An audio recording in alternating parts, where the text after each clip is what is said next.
Je ne suis pas d'accord avec ceux qui pensent qu'il faut jeter les jeunes professeurs sans aucune expérience face à des classes dont on sait qu'elles sont de plus en plus difficiles.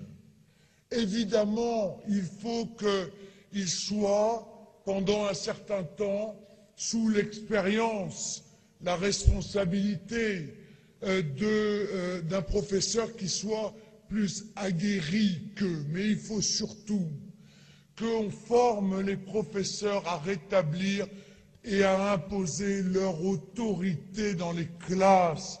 Il n'est pas possible de transmettre le savoir dans le chaos, dans l'anarchie.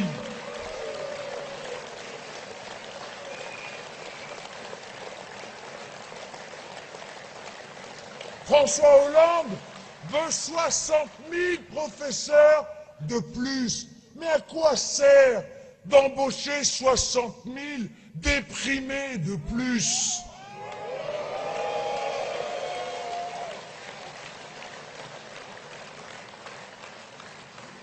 Pourquoi existe-t-il une telle crise des vocations de la part des jeunes professeurs?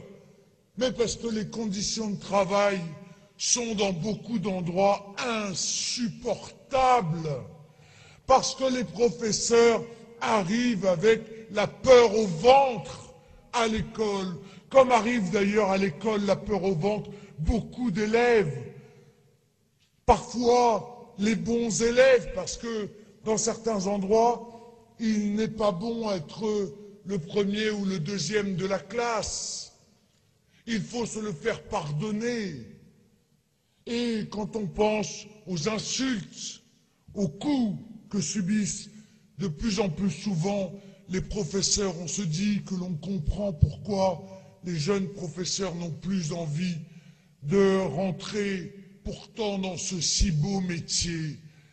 Il faudra aussi que les professeurs et les jeunes professeurs se rendent compte qu'ils sont les victimes de ceux qui, avant eux, ont développé cette idéologie de gauche, du copinage entre les professeurs et les élèves, et qui fait que l'autorité s'est effondrée.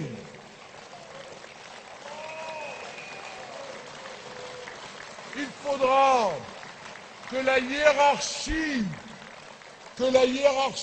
de l'éducation nationale soutienne les professeurs lorsqu'ils sont agressés par les élèves ou lorsqu'ils sont victimes de l'indiscipline.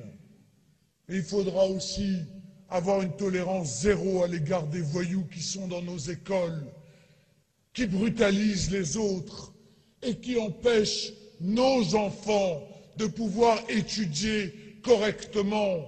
Sous prétexte de ne pas les écarter de l'école, on est en train de flinguer des générations entières.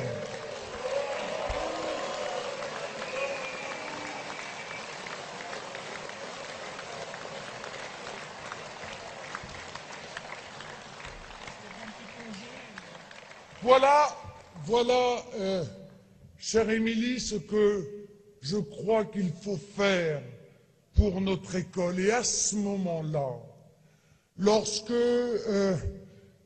quand un professeur entrera dans la classe, les élèves se lèveront.